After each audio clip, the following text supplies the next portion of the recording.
Hi, my name is Drew Perry, and I'm happy to be here reading for North Carolina 10 for 10. Thanks to Kelly Shen and everybody involved with this program. The charity that I'd like to read for isn't really a charity in name, but it certainly is in action. It's Precision Grading out of Hendersonville and Saluda.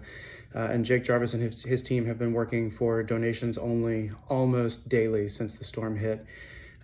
You can follow them on social media and also go to their website. And what's happening is he's taking donations from people to help one driveway at a time, one road at a time, all over Back Cave, Chimney Rock, and that area. I'm going to read a little bit from a piece that I've been working on. Don't think you need to know anything other than that Tommy, one of the principals of this novel, is a former Major League Baseball player. And I'm just going to look and see how far in I'm going to get. He and his wife, Maddie, have children, but they're not born in this section, so we don't need to know anything about that. Anyway, this is from a book I'm working on called The Comebackers. Tommy hates plenty about the game, but he can't hate the game itself. He tried and failed and finally landed at Z Sport because he needed something to do with his days, because PJ offered him an ownership stake in whatever hours he cared to give, but also because it was a place he could rehab if he ever wanted that, and the sound of it all. The ball in the mitt or smacking the hanging rubber backstop, the low machine hum of the cages, a kid hitting, does something primal to him, something that got baked in somewhere around the age Teo and Lucia are now. It's a way to measure. The game is a way to measure. He played Little League from coach pitch through pony, never any travel ball. He didn't want to give up seasons worth of other sports, didn't want to lose entire summers, and plus he probably wasn't good enough then for that kind of intensity all year long. Those kids had the fancy gear bags with their names stitched into them, John L., Josiah, Mackenzie. They'd carpool all over Texas, doing Bible study in the back seat. Tommy was just a kid who hustled, whose dad was the team scorekeeper instead of the coach, whose dad also kept running batting averages and on-base percentages for Tommy's teams on the Commodore 64 in the basement. He tried out for high school ball, made the JV team. Sophomore year, he pitched for both the JV and the varsity. Coach Harris pulled him aside after the season, asked him to meet him in his office, a space he'd built into a corner of the equipment shed. Harris maybe lived there, the team thought. He mowed the field himself on a riding tractor he bought out of pocket. Aldred, Harris told him, if you took all this a little more serious, maybe get you something off-speed that did anything, you could get somebody to pay for college. You got potential. You'll grade out good. So he did. He took it a little more serious. Harris taught him how to throw a proper program, and he got better. Maybe schools like Texas and TCU and Oklahoma didn't come sniffing, but a few small colleges out east did. He took an offer from Erickson, a school in a tiny town called Black Mountain outside of Asheville. It was nearly a full ride, the Erickson Eagles.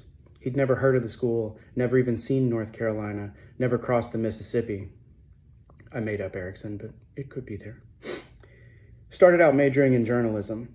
Thought he might be a newspaper writer or maybe magazines because his profs told him newspapers and magazines might still exist. He'd read in the locker room. Who's my man Plato down there? One of the outfielders asked.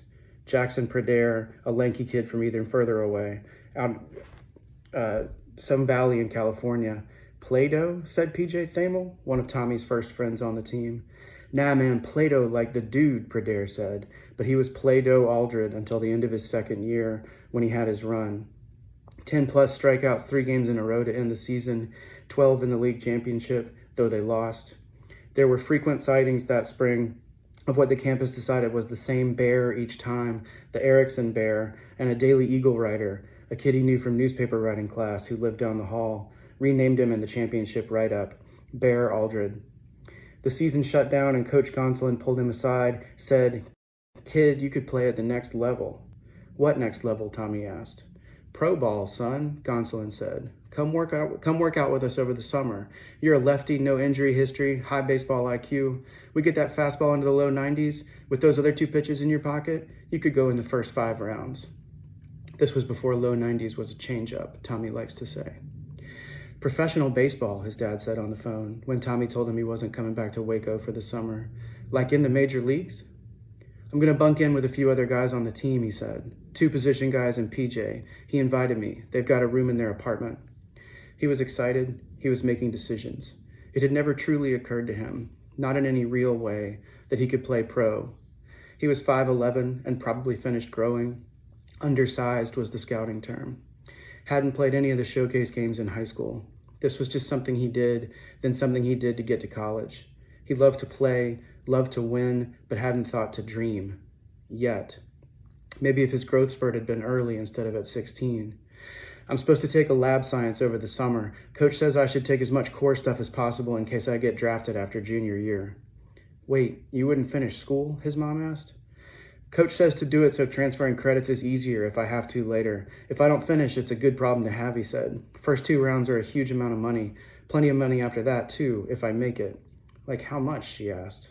Like a lot, he told them. Coach Gonsolin says if everything works out this summer, I'm going to need an agent. Wait, advisor. We can't say agent. He didn't grow up poor, but he didn't grow up rich either. Mark Dakey got a sob for his 16th birthday. Tommy used the profits from a lawn mowing business he was getting off the ground to buy a 1986 Honda Civic wagon for $1,200 out of a neighbor's driveway. His dad was in and out of work, landed in residential real estate, but wanted to be a poet or maybe a park ranger. There were months in high school where Tommy wasn't sure how they were paying the mortgage. His mother was back in school at night, getting a master's in ed so she could get a pay bump for teaching middle school English. Catcher in the Rye, The Scarlet Letter, that horrible novel about sledding where everybody dies in the end. Or maybe they don't actually die. It's so far back that summer. Feels like it's before everything. The house out in Swannanoa, their apartment the entire upper floor, baseball all day and beers on the roof in the evenings. Lift, throw, stretch, repeat. His hand down in a 5-gallon bucket of rice, squeezing 100 times while they watched ESPN on the wall of the living room using a projector they borrowed from the school library. Long toss with PJ in the outfield grass, barefoot again that evening in the street. He learned mechanics, repetition, how to throw a splitter. He learned how to drink liquor or how not to, knocked over a flaming Dr. Pepper at the Trailhead, the only bar they ever went to, and they took his Polaroid, stapled it to a post, kicked him out forever. He shaved, though, and they never knew. Lab science, meteorology. Whoever told him it was an easy lab has lied to him. The slide on the projector says mesoscale analysis and convective parameters. Mari's sitting in the second row, wearing orange shorts and a Sturgis Bike Rally t-shirt, and she's taking notes faster, it seems, than the instructor is giving them. She's got 3 different colors of pens. He doesn't know how to ask her out, what to say. His high school romance was 2 years of fierce, sustained monogamy, and anybody he's hooked up with at Erickson he already knew. So what he ends up doing is staying after, introducing himself, telling her he didn't really get the notes on the differences between synoptic low-level boundaries, and could he maybe buy her a coffee and look at hers? Why don't we just go get a pitcher tonight instead and call it what it is, she said, smiling. But yeah, I'll give you the notes. This is Mari, he told PJ and the guys later on that night, short for Marisol, and then they went in his room and shut the door. You keep a surprisingly clean place, Mari said, looking around. All right, I'll stop there. Thanks to anybody who can pitch in to help in Western North Carolina. I was just up there a couple weeks ago for a magazine story, and they still very much need our help. Thanks to Kelly Shin and NC 10 for 10. Thanks, everybody.